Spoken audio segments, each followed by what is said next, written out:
Bonjour à toutes et à tous. On finit ce cours sur les polynômes du second degré avec les tableaux de signes et les tableaux de variation de ces fonctions.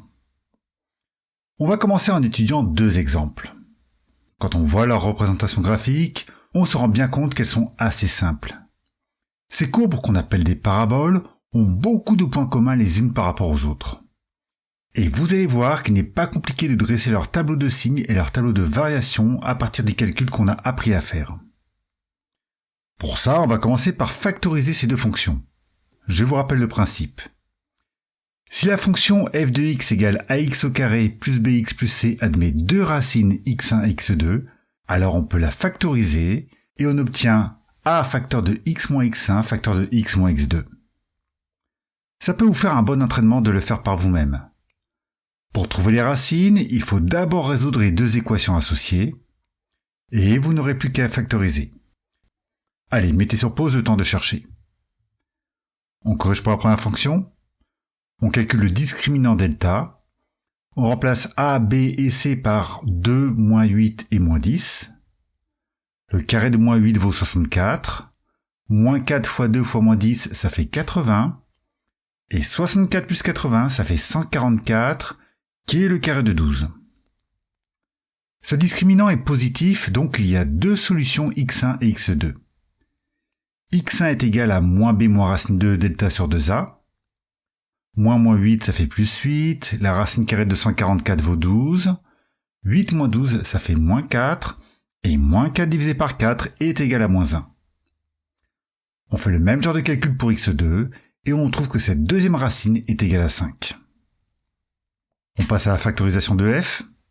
Si f de x égale ax au carré plus bx plus c a deux racines, alors f de x est égal à a facteur de x moins x1 facteur de x moins x2. On commence par le coefficient a qui correspond au terme en x au carré. Pour notre fonction, ce coefficient vaut 2, donc notre factorisation commence par 2. Ensuite, on a le facteur x moins x1. On a trouvé x1 égale moins 1, donc ce deuxième facteur est x moins moins 1, soit donc x plus 1. Même principe pour le dernier facteur. On a trouvé x2 égale 5, donc le dernier facteur est x moins 5. Je vais aller un peu plus vite pour la fonction g, libre à vous de mettre sur pause pour prendre le temps de bien lire les calculs. Le discriminant est égal à 900, il est positif, donc il y a deux solutions. x1 est égal à 8 et x2 est égal à moins 2. Et la forme factorisée de g est égale à moins 3 facteur de x moins 8 facteur de x plus 2. Allez, on fait un peu de place avant de passer au tableau de signes de la fonction f. Et en cas de besoin, vous pouvez revoir les vidéos qui expliquent un peu plus en détail les tableaux de signes. Le principe est d'utiliser la forme factorisée et de faire apparaître tous les facteurs. Il y a deux dont le signe ne va pas être très compliqué à trouver. Ensuite, il y a x plus 1, puis x moins 5. On étudie les signes de x plus 1 et de x moins 5. x plus 1 est positif si x est supérieur à moins 1, et x moins 5 est positif si x est supérieur à plus 5. On peut placer ces deux valeurs dans le tableau et marquer les signes de ces facteurs. Sur la ligne du 2, on peut placer le signe plus. Pour x plus 1, on a vu que c'est positif pour x supérieur à moins 1, et donc c'est négatif en dessous. Et pour x moins 5, c'est positif pour x supérieur à 5, et c'est négatif en dessous. Si on regarde le signe de f sur un intervalle allant de moins infini à moins 1, on a un facteur positif et deux facteurs négatifs, donc f est positive. Ensuite, sur l'intervalle allant de moins 1 à 5, on a deux facteurs positifs et un négatif, donc f est négative. Et sur 5 à plus l'infini, on a trois facteurs positifs, donc f est de nouveau positive. Et on retrouve tout ça sur la représentation graphique. Déjà, les deux racines apparaissent clairement comme étant les valeurs de x pour lesquelles la courbe coupe l'axe des abscisses. On a x1 égale moins 1 et x2 égale 5. Ensuite, on retrouve le signe de f. On a une partie de la représentation graphique qui est sous l'axe des abscisses. Ça signifie que la fonction est négative. Et on retrouve bien le fait que f est négative sur l'intervalle allant de moins 1 à 5. Et elle est positive sur les deux autres intervalles. On va aller un peu plus vite pour G, et encore une fois, n'hésitez pas à mettre sur pause pour bien détailler les résultats de ce tableau de signes. Le premier facteur est moins 3, donc c'est négatif tout le long. Le facteur x-8 est positif sur l'intervalle 8 plus infini, et il est négatif sur le reste. Quant à x plus 2, c'est positif sur moins 2 plus l'infini, et c'est négatif en dessous de moins 2. Donc G est négatif sur l'intervalle moins l'infini moins 2, positif sur moins 2, 8, et négatif sur 8 plus l'infini. Et je suis persuadé qu'un moyen d'aller plus vite vous intéresse. Je me trompe ? Voilà cette propriété que je vais me contenter d'énoncer et que je ne vais pas démontrer formellement afin de ne pas trop alourdir cette vidéo. Entre moins l'infini et x1, le signe a le même signe que le coefficient du terme en x au carré. Entre x1 et x2, c'est l'opposé. Et entre x2 et plus l'infini, c'est à nouveau le signe de a. Si vous regardez le premier exemple, on a a égale plus 2. Donc dans le tableau de signes entre moins l'infini et moins 1 et entre 5 et plus l'infini, on a le signe plus.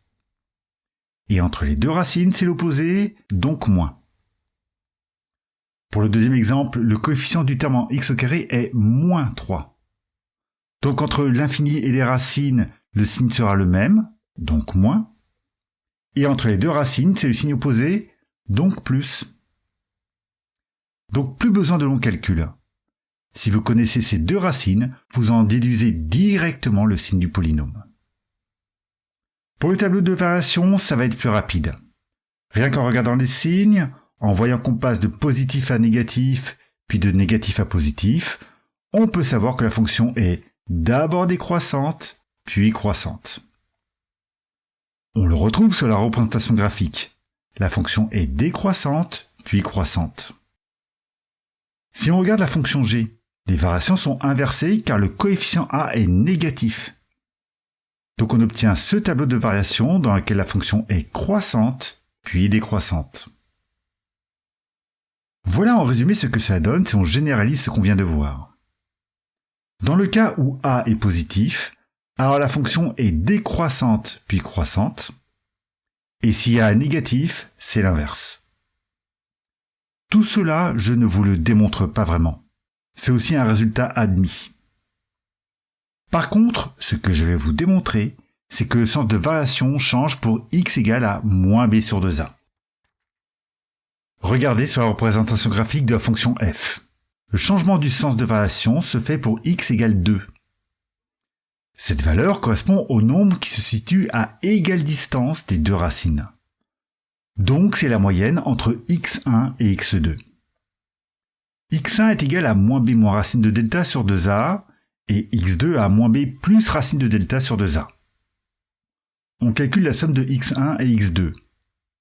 Les deux écritures fractionnaires ont le même diviseur, donc on peut regrouper le tout.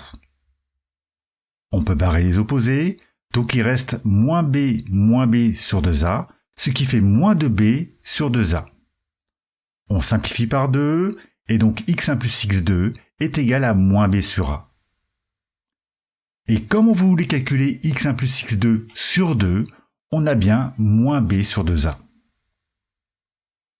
Si on applique cette règle pour la deuxième fonction, voilà ce que cela donne.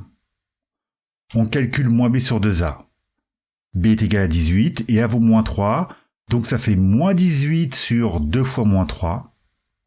On a moins 18 sur moins 6, ce qui fait 3. Et on retrouve cette valeur graphiquement.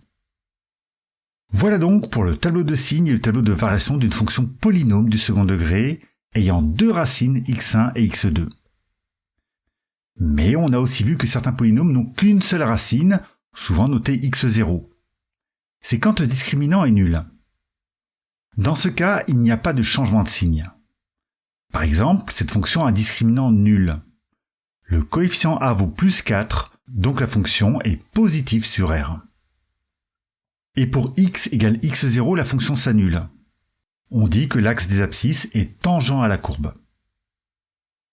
Et si f n'a pas de racine, c'est-à-dire si le discriminant est négatif, alors la fonction a le même signe que le coefficient a. Par contre, bien évidemment, il n'y a pas de valeur de x pour laquelle la fonction s'annule. Par exemple, cette fonction ne croise pas l'axe des abscisses, et elle est négative sur R, ce qui se retrouve avec le coefficient A qui est égal à moins 5. Voilà donc tout ce qu'il faut retenir concernant les tableaux de signes et les tableaux de variation des fonctions polynômes du second degré.